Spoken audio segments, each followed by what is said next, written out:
안녕하세요. 투데이안경 코리아마켓 손유빈입니다. 안녕하세요. 박수진입니다. 3월 들어 외국인과 투신이 매도세 우위를 점하고 있는 가운데 지수는 좀처럼 방향성을 잡지 못하고 있습니다. 오늘도 개인만이 홀로 매수에 나서면서 지수 하단을 방어를 했는데요. 개별 종목들은 빠른 순환매를 보이면서 여전히 시장을 따라가기 힘든 시간이 이어지고 있습니다. 오늘은 그간 소외를 받았던 조선과 엔터주가 반격에 나선 하루였죠. 네, 카타르 LNG 운반선 수주 기대감에 하나오션이 8% 급등했고요. 현대미포조선, 삼성중공업 등이 3거래 만에 반등에 성공했습니다. 바닥을 가늠하기 어려웠던 엔터주들도 반격에 나서고 있는데요. 신인걸그룹 베이비몬스터의 출격 소식에 YG엔터가 강하게 반등했고 하이브와 JYP엔터도 이틀 연속 반등세를 이어갔습니다. 조선과 엔터 등 소외주의 반격이 돋보였던 하루. 투데이안경 코리아마켓 첫 번째 이슈픽의 주인공은 누구일까요? 네, 지난주 금요일 엔비디아가 급격한 변동성을 보였습니다. 장 초반에 신고가를 다시 쓴 후 하락폭을 키우더니 결국 5%대 급락으로 마감을 지었는데요. 투데이안경 이슈픽 첫 번째, 급락한 엔비디아, AI 반도체주 지금 살까입니다. 엔비디아가 지난해 5월 말 이후 최대 하락폭을 기록을 하면서 필라델피아 반도체 지수와 기술주 중심의 나스닥 지수까지 끌어내렸습니다. 하지만 이번 주가 하락을 AI 테마에 대한 조정으로 보는 시각은 많지 않은데요. CFRA 리서치의 샘 스토벌 수석 투자 전략가는 엔비디아 하락이 장기적으로는 상승 여력이 끝났다는 뜻이 아니다라고 전했습니다. 전문가들 대부분이 아직은 긍정적 시각을 유지하는 모습인데요. 하지만 반도체주들이 엔비디아의 후폭풍을 피해가지는 못한 하루였죠. 네, 삼성전자와 SK하이닉스가 동반 하락한 가운데 그동안 상승폭이 컸던 SK하이닉스의 낙폭이 깊었습니다. 한미 반도체, 이수페타시스 등도 동반 약세를 기록했는데요. 반면 유로모픽 반도체주로 분류되는 자람테크놀로지와 네페스아크는 강한 탄력으로 차별화된 흐름을 보여줬습니다. AI 반도체 이슈에 이은 투데이안경 이슈픽 두 번째 주제는요. 네, 투데이안경 이슈픽 두 번째, AI가 이끄는 원전 생태계 부활입니다. AI 업계가 데이터 센터 등 급증하는 에너지 소비량 해결을 위해서 원자력 발전 규제 완화를 요구하고 있다는 소식이 전해졌습니다. 세계 주요국 20개국 중에서 17개국은 원전 사용 지지율이 더 높은 것으로 나타났는데요. 유럽 각국은 원전을 친환경 산업으로 규정해서 활발하게 투자에 나섰고 한국 정부는 전력 급증에 대비를 하고자 차세대 원자력 기술을 전략적으로 육성한다는 계획입니다. AI발 훈풍에 원전주 모처럼 날아올랐죠. 네, 사우디 수주 소식에 두산 에너빌리티가 5%, 지난주에 사우디 수주 소식을 전했던 BHI가 9%의 빨간불을 지켜냈습니다. 발전소 계측 제어 장비 업체인 올해 1호 상장 업체죠. 우진엔텍이 상한가를 기록하는 등 원전주들이 이제 오름세로 마감을 했습니다. AI가 이끄는 원전 생태계 부활 기대감에 들썩이는 원전주, 종목별 성장 스토리 잘 따라가 보셔야겠습니다. 네, 투데이안경 이슈픽 종목, AI 반도체와 원전 관련주 가운데서 뜨거운 관심 모으고 있는 SK하이닉스, 자람테크놀로지, 두산 에너빌리티, 그리고 BHI입니다. 종목들의 최적화된 매매 타이밍을 포착해보는 매도의 기술, 지금부터 시작합니다.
종목별 최적화된 매매 타이밍을 포착해보는 매도의 기술. 투데이안경 20픽 첫 번째, 급락한 엔비디아, AI 반도체주 지금 살까입니다. 엔비디아의 후폭풍에 반도체주에 대한 불안감 그리고 기대감이 상존을 한 하루였는데 주식이라는 게 매일 오를 수만은 없는 거지만 주가 변동성이 컸던 점이 좀 마음에 걸리는 부분이라고 볼 수가 있습니다. 자, 여기에서 지금 이 조정, 건전한 조정이다라고 봐야 할지 아니면은 갭 하락에 따라서 조금 부작용이 있을지 어떻게 보세요, 이사님? 예, 일단 어제 전거래일 엔비디아가 5% 이상 상승을 하다가 결국 이제 5% 하락 네. 마감을 해서 나름 긴 장대 음봉을 기록을 했고요. 작년 8월 이후에 가장 많은 거래, 1억 1천만 주가 넘는 거래량을 좀 보였습니다. 그래서 기술적으로만 본다면은 일단 단기적으로 좀 조정에 대한 그런 우려감들도 분명히 조금 있을 수밖에 없는 그런 좀 기술적인 움직임이었는데요. 물론 또 여러 가지 또 이슈들도 있었습니다. 임원들의 장내 매도가 일부 있었고요. 거기에다가 또 이제 워낙에 공급 부족 사태다 보니까 네. 이 회사들이 두세 배가 넘는 그런 이제 대량의 발주를 좀 했다. 그래서 이를 통해서 향후에 추가적인 재고가 좀 이제 좀 조정의 구간에 진입할 가능성이 있다라는 캐시 우드의 발언까지 더해지면서 이제 이러한 결과를 좀 나왔는데요. 물론 이제 이런 것들이 일정 부분 좀 저도 이제 기간 조정의 가능성들은 분명히 좀 존재한다 말씀을 드리는데 그래도 일단 기본적으로 이 반도체 섹터가 향후에도 계속해서 이런 기간 조정 후에 일정 부분 후에는 다시 한번 또 주도할 수밖에 없는 그런 섹터라는 점에 대해서는 의심의 여지가 없다라고 좀 보여지는데요. 일단 과거에는 대략의 한 80%의 종목이 장중에 반도체 관련주들이 상승을 했다면은 아무래도 이제는 이러한 조정 국면에 진입이 된다면 이제 섹터별로 반도체 안에서도 이제 주요 섹터들이 있죠. HBM이라든지 CXL, 이제 온디바이스 AI 등등 해서 여러 가지 좀 또 세부 섹터들이 있는데 그 안에서의 좀 순환매 가능성이 좀 있다. 그래서 그렇다면은 과거 80이었다면 이제는 한 20% 정도만 조금 집중해서 조금 반등하는 상승하는 그러한 조금 이전보다는 다소 좀 어려운 환경에서의 반도체들의 선택이 좀 필요한 국면 가능성은 좀 있지 않나 이렇게 보여지기 때문에 더 이제 신중한 접근 필요하다 말씀을 드려야 될 것 같습니다. 네, 지금 거래량을 동반한 엔비디아의 하락이 나왔기 때문에 어쨌든 당분간은 반도체주에 들어왔던 그 따뜻한 훈풍은 이제 조금 흩어질 가능성이 있다라고 좀 말씀을 주셨는데 어쨌든 AI 제왕으로는 등극을 했습니다. 엔비디아가 또 다음 주에 최대 컨퍼런스인 GTC 2024를 앞두고 있습니다. 자, 그러면 GTC 2024 이제 일정을 두고 저희가 계속 모멘텀으로 좀 일컬었었는데 이 부분에 대해서는 어느 정도의 영향까지 예상을 해봐야 될까요, 대표님? 일단 엔비디아가 이제 장중에 이제 좀 밀리는 그런 모습이 일단 있었습니다만은 미국에서 지금 엔비디아의 가장 높게 지금 목표 주가를 보고 있는 데가 1,400달러까지 지금 보고 있습니다. 현재 주가가 875달러 정도 수준이다라는 점을 생각을 해본다면 네. 여전히 한 60% 정도 상승 여력이 있는 것으로 일단 미국에서 보고 있다 이렇게 기억을 해두시면 좋을 것 같고요. 방금 이제 말씀을 해주신 것처럼 엔비디아 이제 컨퍼런스 GTC 2024 부분이 지금 준비가 되어 있는데 엔비디아 주가는 또 빠지고 있는 모습이었습니다만은 코인 시장에서 이제 AI 관련된 코인들은 또 월드코인이라든지 하는 부분도 급등하는 네. 그런 모습도 일단 있었기 때문에 단순히 조정으로 무조건 간다 이렇게 생각하기보다는 향후의 흐름 자체를 조금 살펴보시는 것도 좋을 것 같고요. 이번 GTC 2024 부분에서는 두 가지 정도 우리가 좀 중점적으로 봐야 되는 부분이 있지 않을까 싶습니다. 첫 번째는 우리 기본적인 이제 생성형 AI가 어느 쪽으로 발전해 갈 것인가라고 하는 부분인데 최근 들어서 이러한 부분은 마이크로소프트라든지 하는 데에서 좀 많이 보여준 것 같아요. 무슨 얘기냐 하면 생성형 AI 같은 경우에는 사실 이전의 경우에는 옳지 않은 답변을 진짜 옳은 거인 양 이렇게 얘기를 하는 경우도 많았는데 네. 예를 들어서 이제 판례라든지 하는 부분을 생성형 AI가 이제 학습을 하게 되면 변호 서비스라든지 하는 부분도 충분히 가능하게 되는 부분이기 때문에 이러한 부분에 대한 소프트웨어 플랫폼 자체가 어떻게 변화할 수 있는지에 대한 코멘트가 아마 나올 것으로 예상이 되고 있어서 이러한 부분으로 생각해 보자면 단순히 이제 AI 관련된 반도체 부분뿐만 아니라 플랫폼 관련된 기업들도 여러분들 한번 지금부터는 관심 가지시고 일단 봐주시면 어떨까 이렇게 생각이 들고요. 두 번째 부분에는 이번에 이제 주제로 나와 있는 부분이 생성형 AI 시대의 로보틱스라고 하는 부분이 또 주제로 나와 있습니다. 어떻게 보면 생성형 AI라고 하는 부분이 인간과 이제 말이 통하고 대화가 통하고 그다음에 뭔가 궁금한 게 있을 때 물어본다면은 답변을 할 수 있는 수준이라면 더 나아가서 이 부분이 로보틱스하고 연결이 되면 어떻게 될 것인가라고 하는 부분에 대한 기대감도 있는 것 같습니다. 개인적으로는 오늘 이제 두산 로보틱스라든지 일부 로봇 관련된 종목군들의 움직임을 네. 보여줬던 부분도 GTC 2024의 빠른 이제 지금 선순환 과정이 좀 만들어진 것이 아닌가 이렇게도 생각이 좀 들고요. 따라서 관련돼서 일단 생각을 해본다면 로봇 관련된 종목, 그러니까 단순히 AI 관련된 종목뿐만 아니라 로봇이라든지 플랫폼 부분에 대해서 조금 더 관심을 가지시고 준비를 하시는 게 어떨까 싶습니다. 오늘 이제 로봇들의 움직임이 있었던 부분도 이 GTC 2024의 영향이 끼친 영향이 이제 있을 수 있다라고 좀 말씀을 주셨는데 어쨌든 지금 반도체 업계에서 엔비디아의 영향력이 워낙 커지다 보니까 국내 반도체주와 연동성도 지금 강화가 됐고 AI 반도체 관련주가 이제 추가 조정 가능성을 조금 염두에 둬야 된다라고 부장님께서는 언급을 해주신 것 같은데 만약에 이제 오늘 밤에 엔비디아의 반등이 좀 나온다 그러면은 내일 우리나라 시장에서도 좀 반도체주를 따라 들어갈 준비를 해야 될지 어떻게 좀 보실까요? 예, 뭐 앞서서는 사실 뭐 기술적인 측면에서의 조정 가능성에 대한 부분들을 좀 말씀을 드렸던 것이고요. 사실 엔비디아가 올해 예상되는 실적 대비는 지금 PR 기준으로 대략 한 32배 정도 수준입니다. 그렇다면은 그렇게 크게 부담되는 수준 또한 또 아니거든요. 그렇기 때문에 오늘 밤 그리고 또 이번 주 초반에 엔비디아의 주가 향방이 상당히 좀 중요할 것으로 보여지고요.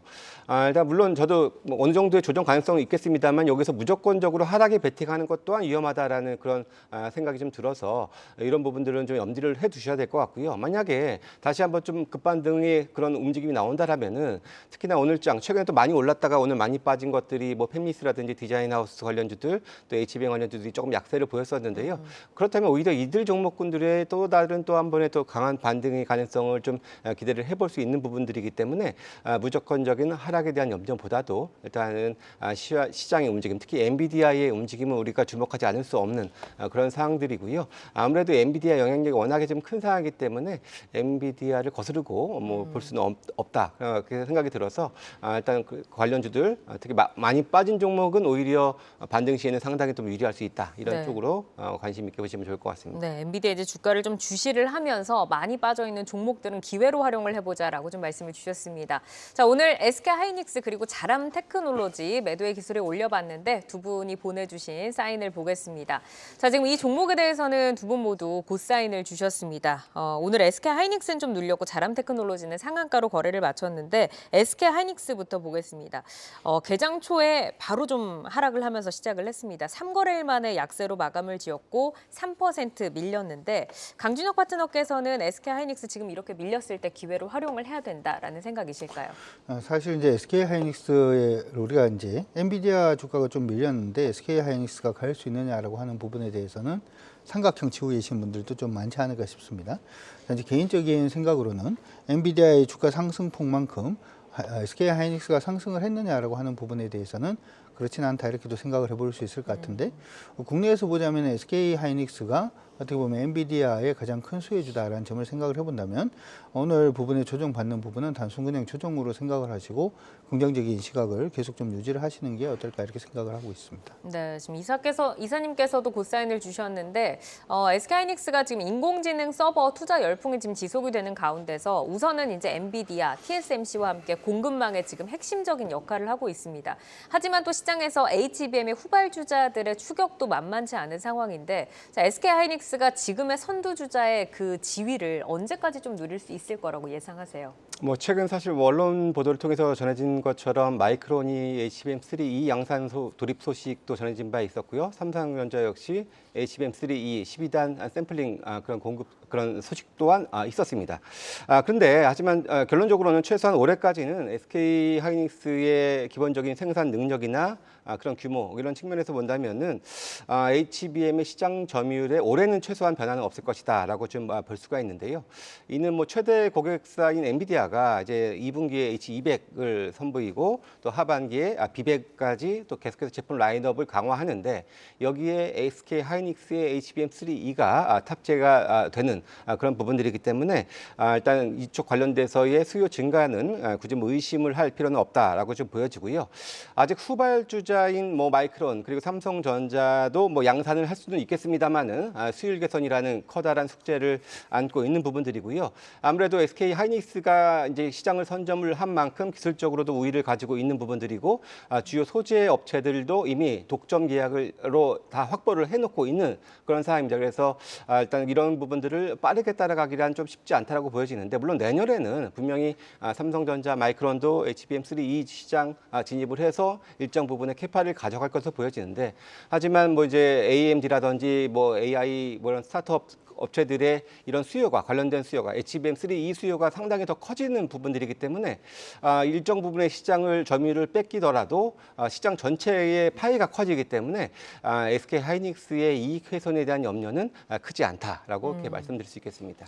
SK하이닉스가 오늘 그래도 5일선을 좀 지켜내면서 어쨌든 1% 정도는 하락폭을 좀 축소를 하면서 거래를 마쳤는데 지금 보유하신 분들이 이제 홀딩 전략을 어떻게 좀 가져가야 할지 그리고 신규 매수자분들은 어느 정도의 기회를 좀 보고 진입을 해봐야 될지 대표님께 한번 들어볼까요? 신규 매수는 같은 반도체를 보더라도 SK 하이닉스보다는 이제 다른 쪽으로 왜냐하면 계속 지금 달리고 있는 말인데 달리고 있는 말은 잘못 올라타면 다리가 부서질 수도 있으니까 그건 조금 주의를 하시면서 보시는 게 좋을 것 같고 만약에 신규로 진입을 한다라고 하더라도 개인적으로 좀 많이 조정을 받는다라고 했을 때 네. 한 15만 5천 원까지는 조정은 또 가능할 것으로 보입니다. 그래서 가지고 계신 분들은 15만 5천 원이 깨지지 않으면 그냥 일단은 홀딩하시는 전략으로 가시는 게 좋을 것 같고 네. 그래도 한번은 매수를 해봐야 되겠다라고 생각하시는 분들은 15만 5천 원 전후에서 한번 그 매수 여부를 타진하시는 게 어떨까 이렇게 생각이 들고요. 주가가 어디까지 갈지에 대해서는 일단 AI 시장이 지금 이제 새로 열리고 있는 부분이고 네. 앞서서 이제 우리가 그런 얘기를 하잖아요. 후발주자들이 이제 HBM3라든지 HBM3E 부분에 대해서 계속 진입을 하고 있기 때문에 SK 하이닉스가 조금 안 좋지 않을까 이렇게 생각하시는 분들도 있는데 보통 사업을 할 때 뭔가 공정이라든지 하는 부분에서 SK 하이닉스 제품을 쓰다가 특별한 이유가 없는데 삼성전자라든지 마이크론 제품을 쓰지는 않습니다. 왜냐하면 여기서는 다시 또 수율에 관한 문제가 생길 수가 있기 때문이죠.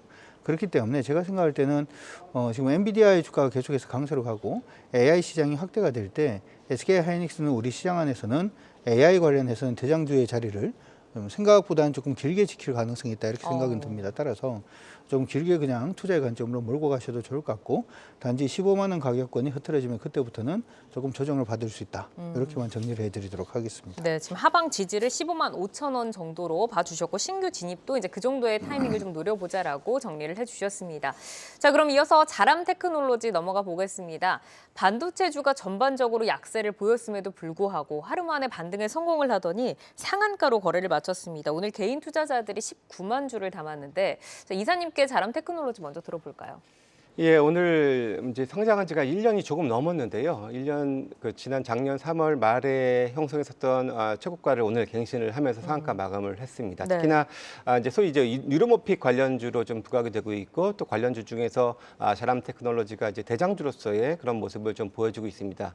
그렇다면 이제 HBM, 온디바이스 AI, CXL, 액침 냉각, 그 다음에 또 새로운 또 하나의 국부로서 이제 뉴로모픽 관련주들이 좀 부각이 되고 있는 부분들이기 때문에 앞서서도 이제 이런 것들이 어느 정도 순환한다라고 보여지는데 그런 차원에서 보더라도 이제 새롭게 지난주 이게 수요일 날부터 부각이 됐거든요. 그렇다면은 조금 더 이런 부분들에 좀 기대감을 좀 가져볼 수 있는 부분들이고요. 이런 뉴로모픽 관련해서 이게 또 차세대 AI 반도체로서의 가능성도 충분히 좀 내재를 하고 있는 만큼 또 시장에서 관심은 조금 더 이어질 가능성이 높다 이렇게 말씀드릴 수 있겠습니다. 네, 지금 말씀해 주신 것처럼 차세대 반도체 이제 뉴로모픽 관련주로 부상을 했는데 네페스 아크와 함께 좀 부상을 지었습니다. 네페스 아크는 이제 7%대로 거래를 마쳤고 자람이 정말 그 대장주로 확실하게 좀 부각이 됐는데 그 이유가 어디에 있다라고 봐야 할지 좀 궁금하고 팹리스 기업 내에서 자람 테크놀로지는 어떤 경쟁력 좀 갖고 있는 기업일까요?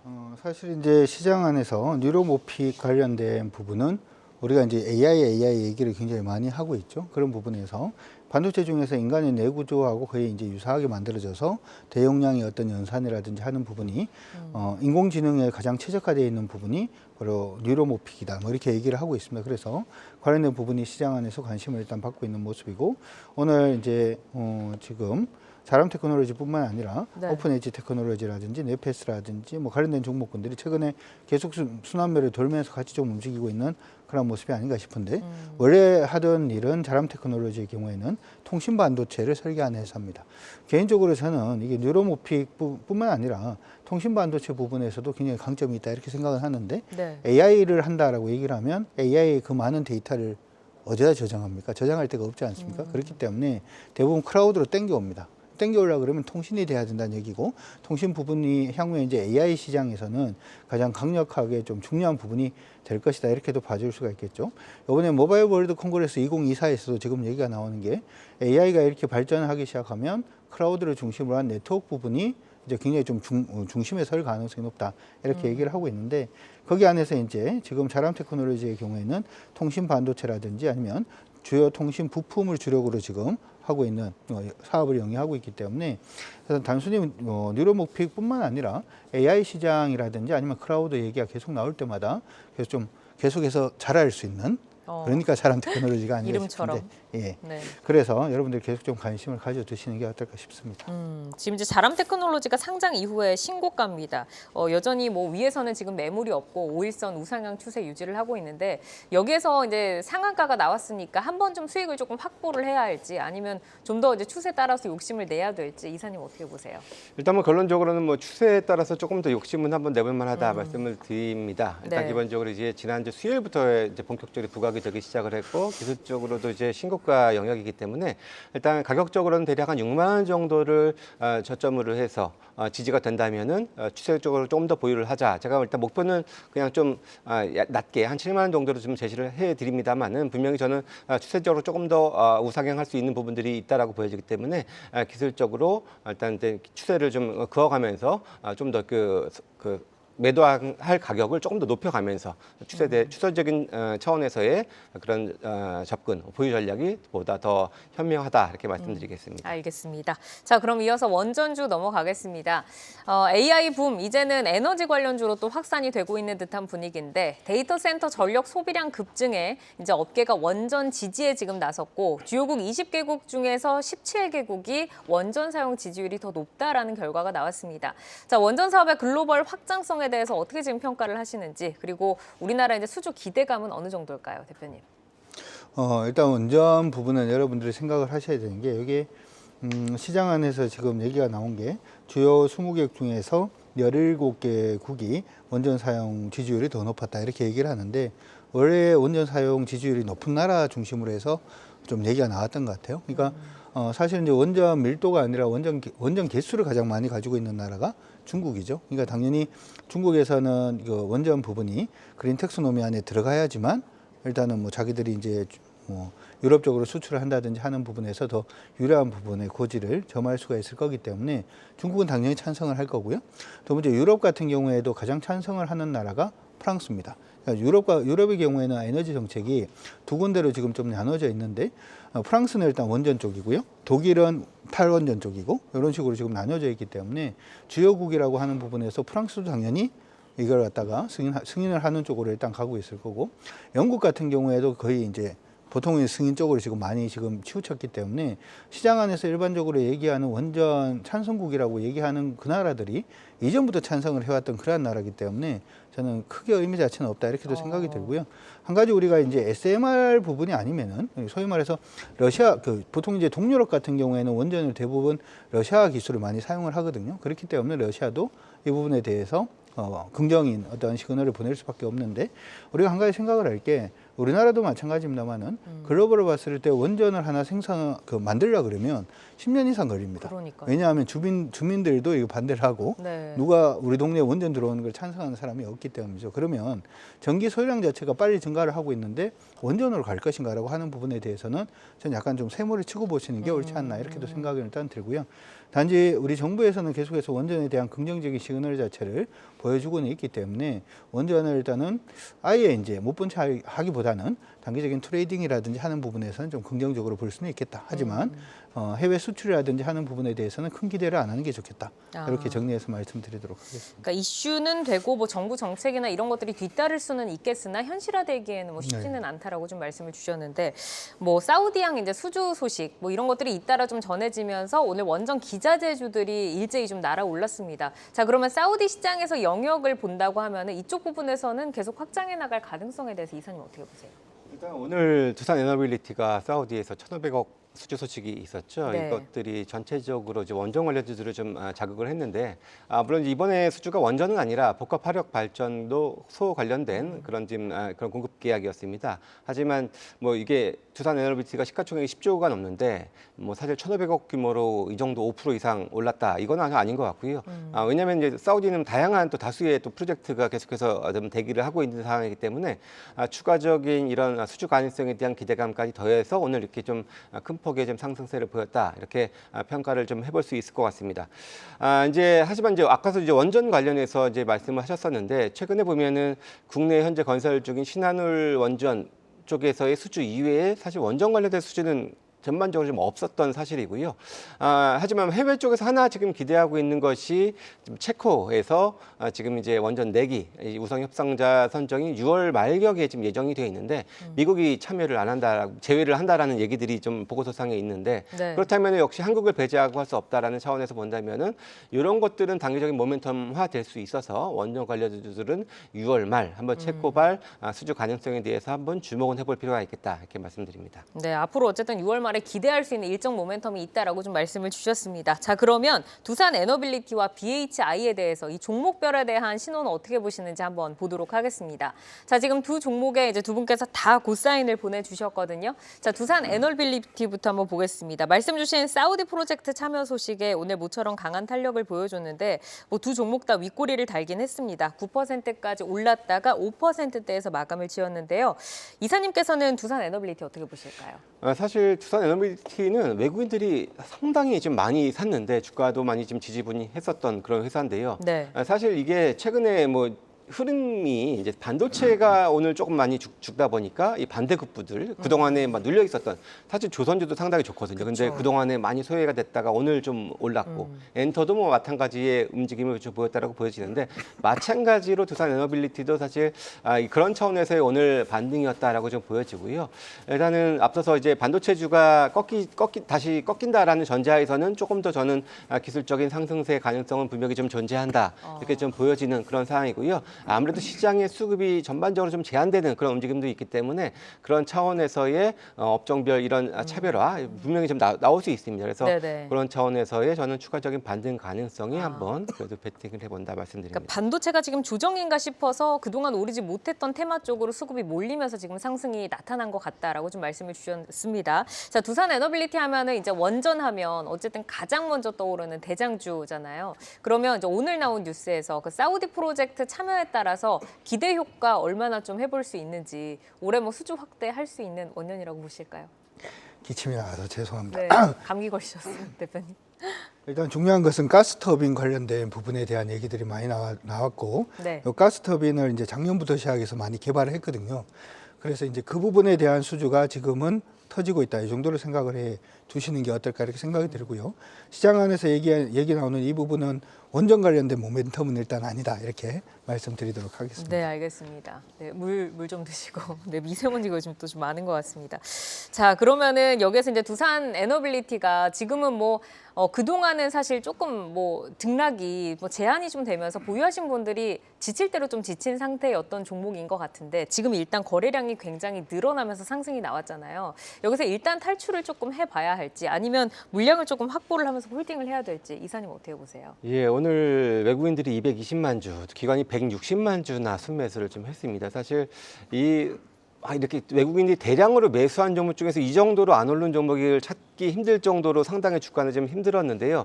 저도 앞서서 이제 강주혁 대표님 말씀처럼 사실 원전에 대한 기대감은 솔직히 그렇게 크진 않습니다. 그렇게 좀 봐야 될 것 같고요. 그렇다면은 현재 구간에서는 이러한 최근에 좀 소외됐다가 다시금 조금 재차 부각되고 있다라는 차원에서의 기술적인 반등, 최대 목표치는 대략 한 19,000원 정도 수준까지의 기술적 반등 정도를 보여지고요. 특히나 체코갈 수주가 있다면 오히려 좀 모멘텀 세론도 한번 생각을 해봐야겠다 이렇게 네. 말씀드리겠습니다. 알겠습니다. 자, 그럼 이어서 이제 BHI 보도록 하겠습니다.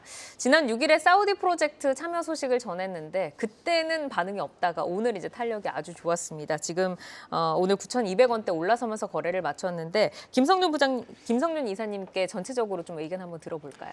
예, 일단 뭐 작년에 흑자 전환에 성공을 했죠. 기본적으로 뭐 복합 발전 관련된 부분들, 또 이제 원자력 관련된 보조기기 관련된 부분들을 운영할 수 있는 그런 회사고요. 과거에 또 웨스팅하우스라든지 뭐 한수원에도 저 이제 납품을 한 저 레퍼런스를 가지고 있는 그런 회사입니다. 물론 이제 역시 전반적으로 최근에 전력이 부족 현상들이 좀 나오고 있고요. 앞서서 사우디를 비롯한 대규모 이제 프로젝트를 좀 있기 때문에 계속해서 시장은 커질 수 있을 것이다. 이렇게 좀 볼 수 있는 부분들이고요. 그래서 네. 이러한 실적적인 흐름은 조금 더 이어질 가능성은 분명히 존재한다. 네. 이렇게 말씀을 드립니다. 어쨌든 이제 몰려온 수급도 그렇고 실적 기대감도 있고 좀 더 연속적으로 보자라고 말씀을 주셨습니다. 자, 오늘은 SK 하이닉스와 자람 테크놀로지, 두산 에너빌리티 그리고 네, 이렇게 네 종목을 좀 살펴봤는데 저희가 현재 주가와 모멘텀을 기준으로 매매 포인트 제시를 해드리기 때문에 시장이 변화하면 전략도 변동 가능한 점 기억을 해주시기를 바라겠습니다. 계속해서 주요 이슈, 모멘텀 팔로우하면서 여러분의 전략 체크해드리겠습니다.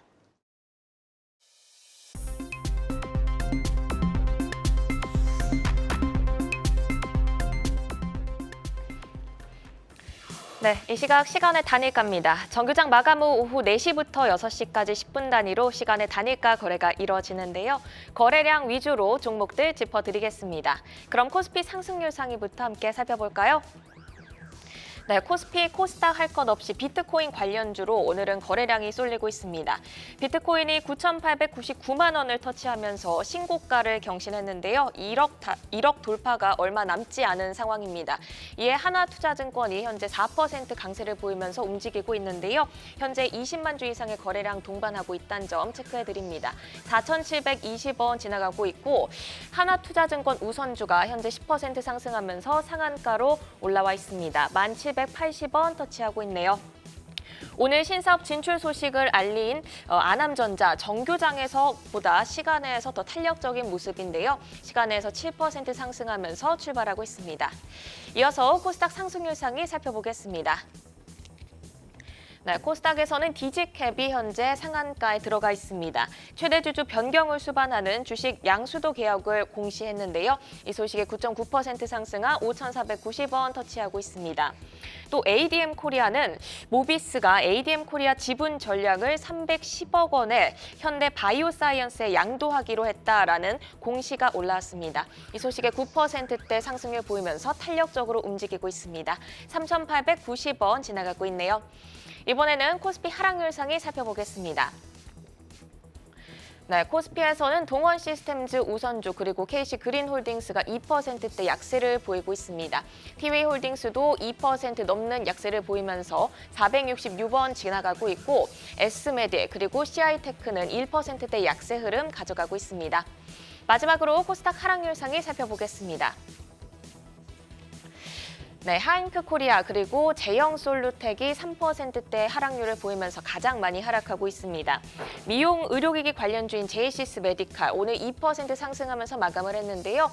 상승분을 모두 돌려내면서 2.5% 하락하고 있습니다. 7,560원 지나가고 있네요. 네, 이렇게 이 시각 시간의 단일가 살펴봤는데요. 잠시 후 시간의 단일가 특징주를 통해서 더 자세한 내용 짚어드리겠습니다.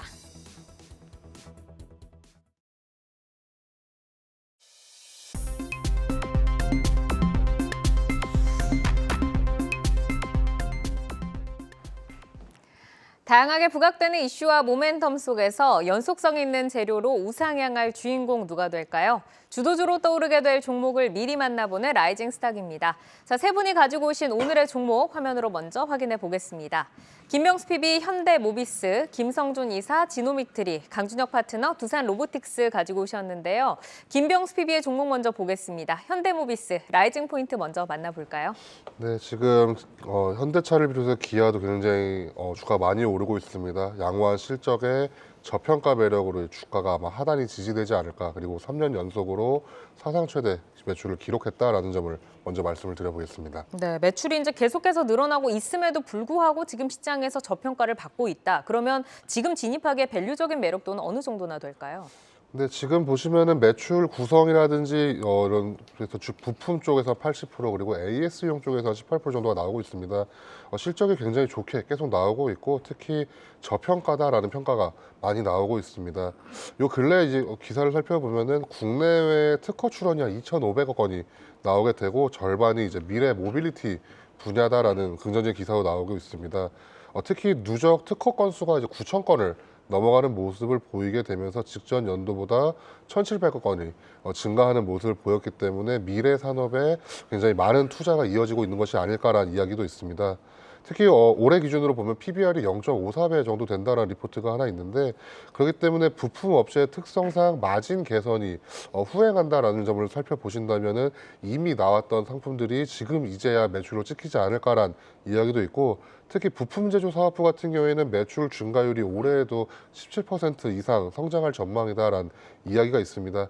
3년 전부터 굉장히 좋은 실적들을 유지하고 있고, 특히 전방 산업이 현대차와 기아 쪽에서 우수한 실적이 나오고 있다라는 걸 살펴보시면 좋을 것 같고, 지난해 매출만 한 59조 원, 그리고 영업이익 또한 거의 3조 원 가까이 나오게 되면서 전년 동기 대비 한 14%가량, 영업이익 또한 14%가량 증가하는 모습을 보였습니다. 결국엔 수주 잔고가 굉장히 중요한 건데, 이런 현대오피스 같은 경우에는 수주가 지난해에만 수주가 12조 원 정도가 잡혀 있고, 목표치를 한 170%를 넘기는, 어떻게 보면 굉장히 좋은 실적이 나왔고, 올해에도 그 실적이 유지될 것이다라는 이야기가 있습니다.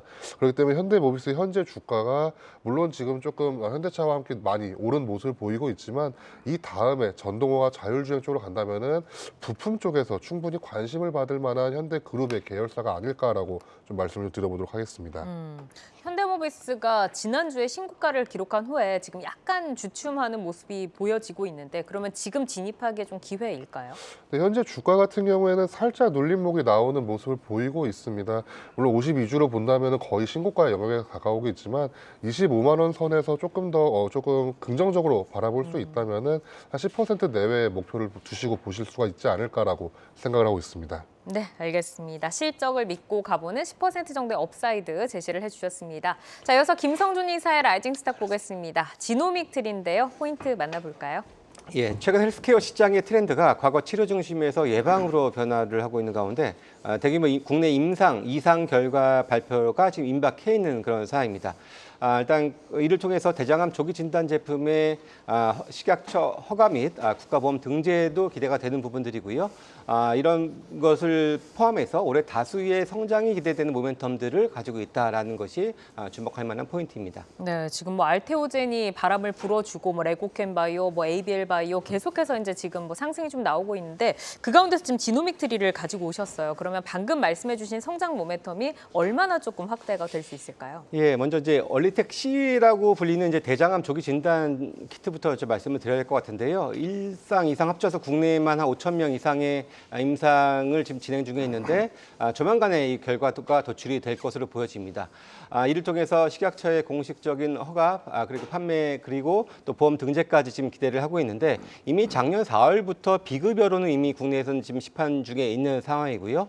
이제 이를 보험에 그 등재가 되는 것을 통해서 또 매출의 증대까지 좀 기대를 하고 있는 그런 상황입니다.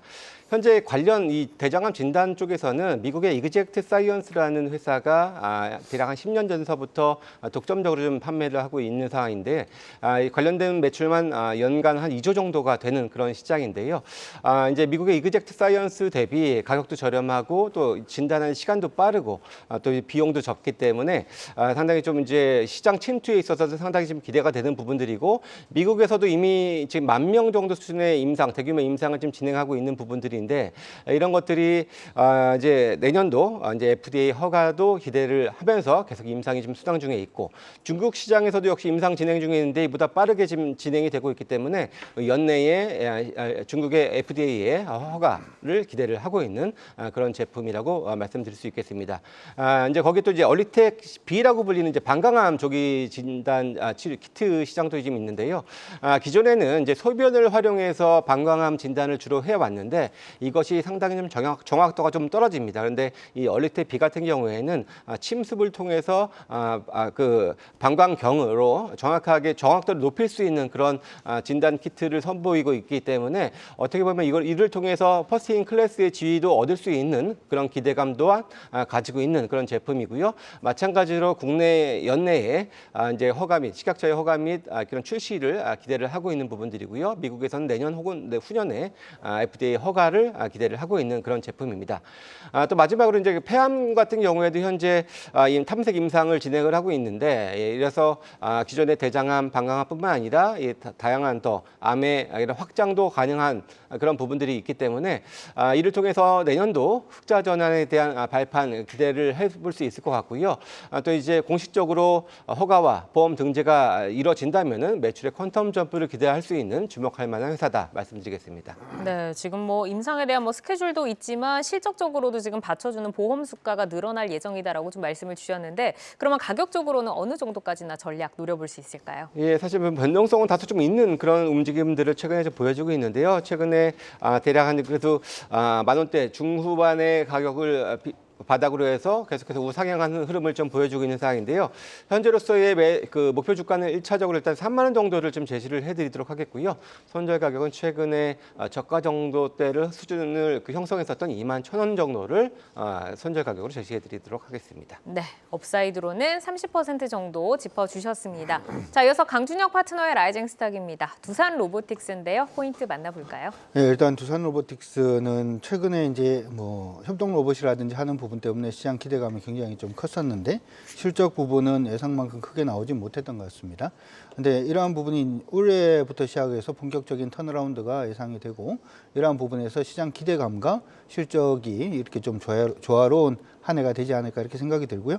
그런 부분으로 인해서 주가가 한번 슈팅 나오지 않을까라는 부분에 대한 기대감으로 오늘 한번 준비를 해봤습니다. 네, 지금 슈팅이라고 하셨는데 두산 로보틱스가 오늘 로봇 가운데서도 좀 강한 모습을 보였잖아요. 그러면은 여기서부터도 더 강세를 보일 수 있을 만큼의 호재를 좀 기대한다라는 말씀이시네요. 예, 일단 근본적으로 우리가 좀 생각을 해본다면 대부분의 이제 많은 제조업체들이 공장 자동화라든지 하는 부분을 통해서 로봇을 많이 사용한다라는 것은 아마 알고 계실 겁니다. 우리나라가 이제 글로벌로 봤을 때 서비스 종사자 10,000명당 로봇 대수를 보통 이제 로봇 밀도라고 얘기를 하는데요. 이 로봇 밀도에서 거의 이제 최상위권 안에 지금 포진이 되어 있고 이러한 부분에서 로봇 사용량 자체가 지속적으로 증가하고 있다는 것도 사실입니다. 두산 로보틱스의 경우에는 사실 이제 해외 수출 부분에서 협동 로봇이 그다지 이제 원활하지 못했기 때문에 국내 자동차 메이커 중심으로 해서 이러한 부분에 협동 로봇을 많이 공급을 했고요. 이러한 부분에서 작년 같은 경우에는 전체 매출의 한 44%가 내수에 이제 국한되는 그러한 기업을 좀 토해내기도 했었는데요. 올해 이제 첫 번째 모멘텀으로 볼 수 있는 부분은 F&B 중심으로 어떤 로봇 서비스 산업 자체가 좀 커질 것으로 예상을 하고 있습니다. 사실 이제 로봇 서빙이라든지 하는 부분은 중국산을 충분히 사용을 할 수가 있습니다만은 닭을 튀긴다든지 요리를 한다든지 하는 부분은 항상 AS가 필요한 부분이다 보니까 이 F&B 로봇 부분에서의 어떤 성장성 자체는 국내 로봇 회사들이 조금 선점할 가능성이 높지 않을까 이렇게 생각을 하고 있고요. 이러한 부분에 두산 로보틱스가 핵심적인 역할 자체를 할 것으로 예상을 하고 있고요. 네. 두 번째 부분은 중국 쪽에 미국 쪽에 죄송합니다. 미국 쪽에 우리나라 대부분 대기업들이 이제 공장이라든지 2차 이제 설비라든지 반도체라든지 하는 부분에 투자를 굉장히 많이 하고 있는데 여기에 이제 협동 로봇이 본격화되는 것이 올해다 이렇게 생각을 하고 있습니다. 따라서 두산 로보틱스는 현재 부분에서 이제 시점이라든지 모멘텀 자체를 충분히 가져갈 수 있는 그러한 부분에 위치에 서 있다 이렇게 말씀드릴 수 있을 것 같습니다. 네, 12만 원을 넘어섰다가 한동안 쭉 좀 쉬었었는데 오늘 8%대 강세 보여줬습니다. 어디까지 다시 올라가 볼 수 있을까요? 지금 제가 생각을 할 때는 124,500원도 충분히 넘어설 수 있다 이렇게 생각은 하는데요. 네. 1차적으로 좀 욕심내지 않고 1차 목표가는 12만 원 일단 제시를 해드리도록 하고 이탈 가격은 73,000원 제시해드리도록 하겠습니다. 네, 알겠습니다. 이렇게 정리를 해드려 보겠습니다. 오늘 함께해 주신 김성준 다올투자증권 리테일 PB팀 이사, 강준혁 와운의 파트너 여기서 인사드리겠습니다. 고맙습니다.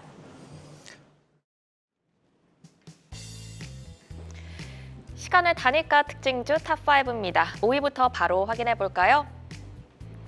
네, 우리 기술 투자입니다. 비트코인 관련주죠. 가상화폐 관련 플랫폼 업비트 기준으로 3월 11일 4시 32분 기준으로 비트코인 가격이 한화 1억 원을 터치했습니다. 이에 시간의 거래에서 비트코인 관련주들도 함께 움직이고 있는데요. 7%까지 상승률 끌어올리고 있습니다. 4위 확인해 보시죠. 네, 한화투자증권입니다. 우리 기술투자와 마찬가지로 가상자산 거래소 두나무 지분을 보유하고 있죠. 시간에서 6% 상승하고 있고요. 3위 종목은 본느입니다. 화장품 OEM, ODM 업체로 오늘 외국인과 기관 순매수에 7% 상승하면서 고점에서 마감을 했는데요. 시간에서도 에너지 이어갑니다. 2.3% 상승하고 있네요. 2위 종목 열어보겠습니다. 네, P&K 피부 임상 연구센터입니다. 피부 관련 제품의 기능이나 효능을 검증하는 시험을 진행하는 연구센터로 오늘 정규장에서 6% 상승하며 좋은 모습 보여줬는데요. 시간에서도 탄력적으로 움직이고 있습니다. 5% 상승하고 있네요. 1위는 한농화성입니다. 오늘의 특징주로 좀 더 자세히 살펴볼까요? 민관 투자 행보가 지속되며 전고체 배터리에 대한 기대감이 고조되고 있습니다. 인터 배터리가 막을 내리면서 탄력은 둔화됐지만 현재 2차 전진의 기대감이 가장 큰 분야 바로 전고체인데요. 시간에서 5% 상승을 하고 있습니다. 현 시점에서 어느 방향에 무게를 두고 대응하면 좋을까요? 네, 한농화성을 먼저 말씀드리기 전에는 삼성 SDI도 먼저 말씀을 드려야 될 것 같습니다. 삼성 SDI 같은 경우에는 지난주에 이제 40%를 향상한 전고체 배터리를 개발 양산한다라는 이야기를 한 게 나오게 됐는데 그로 인해서 주가가 좀 많이 강세가 나오고 있다라고 말씀을 좀 드려보겠습니다. 각형 배터리, 지금까지 나오고 있는 각형 배터리에 비교해서 40%가량 향상된 에너지 밀도 900W에 나온다고 이런 전고체 배터리 개발과 양산이 들어가고 있는데 여기서 이제 한농화성 같은 경우에는 어떤 면에서 여기서 부각이 되는지도 굉장히 중요합니다. 한농화성 같은 경우에는 정밀화학 제품 생산 업체로 알려져 있고 한국화학연구원과 LG화학의 참여기관으로 연구를 함께 수행하게 됐는데 국책 과제, 리튬 금속 고분자 전지용 전고산 고분자 전해질 소재 합성 기술 및 상용화 기술 개발을 이제 주관 기업으로 선정된 이력이 있습니다. 그렇기 때문에 삼성 SDI에서 전고체 기술을 굉장히 많이 개발하고 선보일 때 한농화성이 이거에 대해서 수혜다라는 이야기가 함께 나오게 됐고 그로 인해서 주가도 굉장히 지난주에 좀 많은 변동성을 많이 보이게 됐습니다. 그리고 지금 또 2차 전지가 조금 약간 좀 빠져 있을 때 지금 주가가 많이 윗꼬리가 좀 생기는 모습을 많이 보이고 있지만 충분히 다시 한번 SDI를 비롯해서 이런 전고체 배터리들이 질이 좋아질 수 있다면 이거에 대한 수혜를 충분히 받을 수 있지 않을까라고 생각하고 있습니다. 네, 이어서 특징주 4위 한화투자증권 보겠습니다. 비트코인이 한화 1억 원을 돌파하면서 시간에서 가상화폐 관련주들 함께 들썩이고 있는데요. 내일장까지 에너지 이어갈 수 있을까요? 네, 한화투자증권과 함께 우리 기술투자 이 두 종목을 함께 말씀드려도 좋을 것 같은데 비트코인이 뭐 사상 최고가를 근접했다는 이야기 나오다가 오늘 결국 1억을 찍는 모습을 보이게 됐습니다.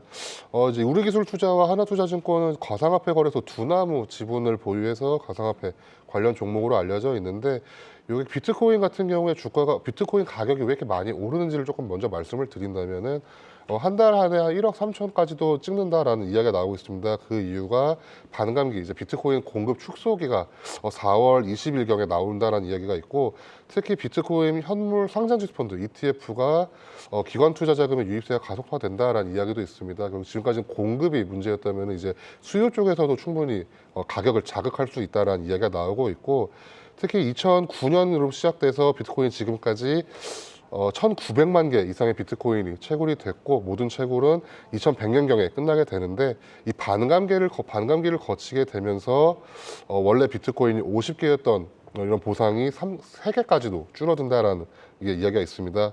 그렇기 때문에 수요 대비 공급이 빠듯해지는 이런 반감기 전후를 비롯해서 보실 때 지금 비트코인 가격은 많이 오른 모습이고 지금도 앞으로 더 오를 거다라는 전망도 있습니다. 그렇기 때문에 관련된 이제 저희는 주식을 봐야 되니까 비트코인과 관련된 종목들, 특히 이런 두나무라든지 이런 가상화폐 거래소의 지분이 있거나 아니면 토큰 증권 관련 종목이거나 아니면 빗썸이라든지 이런 거래소 쪽에 지분이 있는 종목들을 살펴보신다면은 관련된 수혜주가 특히 변동성이 굉장히 커지지 않을까라는 시선을 접근한다면은 좋은 투자가 될 것 같다라고 말씀을 드려보겠습니다. 네, 비트코인 반감기 그리고 ETF 상장에 따른 수급 기대감까지 더해지면서 상승 기대감이 고조되고 있는 상황입니다. 관련 주식에 대한 관심 유효하다 이런 말씀이셨고요. 이어서 오늘장 특징주로 필옵틱스 살펴보겠습니다. 정부가 2028년까지 1,172억 원 규모의 자금을 투입해서 전고체 등 차세대 배터리를 개발하겠다는 계획을 밝혔습니다. 오늘 일부 2차 전지주들이 상승을 했는데요. 필옵틱스가 그중 두드러졌는데 전기차 시장 둔화 우려에도 기대로 흔들림 없이 정부와 업계 행보, 모멘텀 이어갈 수 있을까요? 네, 일단 필옵틱스 같은 경우에는 OLED 레이저 장비에서 매출이 한 40%가량, 그리고 2차 전지 공정 장비에서 한 60%가량 나오는 업체입니다. 그래서 OLED와 함께 2차 전지 이야기도 함께 나오고 있는데, 필옵틱스 같은 경우에는 굉장히 어떻게 보면 좋은 모습을 보이고 있다라고 먼저 말씀을 드려보고 싶고, 2차 전지 같은 경우에는 결국에는 전기차 전방 시장이 좀 안 좋아져서 주가가 좀 빠지는 모습을 보이고 있다라는 이야기도 있지만, 필옵틱스 같은 경우에는 지난 2월경에 이제 AI 반도체 쪽 기판에서도 이름이 등장했던 이력이 있습니다. 그렇기 때문에 2차 전지 쪽 K 배터리 업계가 자금 설비라든지 이런 연구 개발에 대한 투자가 국책 과제로도 충분히 등장할 수가 있고, 마찬가지로 반도체 쪽 그리고 OLED 쪽에서도 충분히 수혜를 받을 수 있는 종목 중에 하나이고, 특히 어떻게 보면 결국에는 모든 이런 국책 과제라든지 이런 정책적 지원은 결국 선거 쪽에 이런 시간 타임라인 좀 보시면서 보실 필요가 있는데, 특히 2차 전지 같은 경우에는 지금 주가가 굉장히 많이 내려와 있다가 좀 변동성이 많이 커지는 모습을 보이고 있습니다. 특히 필옵틱스 같은 경우에는 고점을 먼저 보여주고 아래쪽으로 많이 내려온 모습을 보이고 있기 때문에, 이 이후에도 과연 국책 과제 또는 이런 수급적으로 어떤 수혜가 있을 수 있을지 좀 보신다면은 충분히 2차 전지 쪽에서도 수혜를 받을 수 있는 종목이다라고 말씀을 좀 드려보도록 하겠습니다. 네, 이렇게 오늘 시간의 특징주와 오늘장 특징주 살펴봤습니다. 함께해 주신 김병수 DB금융투자 잠실지점 PB는 여기서 인사드립니다. 고맙습니다. 글로벌 증시 브리핑 전해드립니다. 오늘 아시아 증시에서 중화권 증시가 홀로 강세 보이고 있습니다. 디플레이션 우려가 해소되면서 상승세를 보인 건데요. 상해 지수가 0.7% 상승 마감, 선전이 2% 넘는 강세 보였고요. 항생 지수가 이 시각 현재 1.2% 오름세 보이면서 16,552포인트 지나가고 있습니다. 중국의 소비자 물가가 6개월 만에 상승세로 돌아섰습니다. 지난달에 중국의 설날이죠. 춘자가 있던 덕분에 면절 특수를 누린 덕분인데요. 이렇게 소비자 물가 지수가 상승한 것은 지난해 8월 이후 처음입니다. 상승폭도 11개월 만에 가장 높은 점도 눈여겨볼 만합니다. 이렇게 2월 물가가 반등한 덕분에 수요 부진과 부동산 침체, 지방정부 부채로 신음하는 중국 경제는 다소 숨통이 트일 것으로 보입니다. 이어서 나스닥 선물지수 보겠습니다. 오늘 나스닥 선물지수가 이 시각 현재 0.1% 약보합권 움직임 가져가고 있습니다. 오늘부터 미국 증시는 서머타임이 시작됩니다. 우리 시간으로 기존 개장이 23시 30분이었다면 오늘부터는 22시 30분, 그러니까 밤 10시 반에 개장합니다. 한편 오늘 밤 미국에서는 뉴욕 연방준비은행이 2월 소비자 인플레이션 기대치를 발표합니다. 관련해서 내용 확인해 보시고요. 지금까지 글로벌 증시 브리핑 전해드렸습니다. 투데이 안경 코리아 마켓 오늘 저희가 준비한 소식은 여기까지입니다. 함께해 주신 여러분 고맙습니다.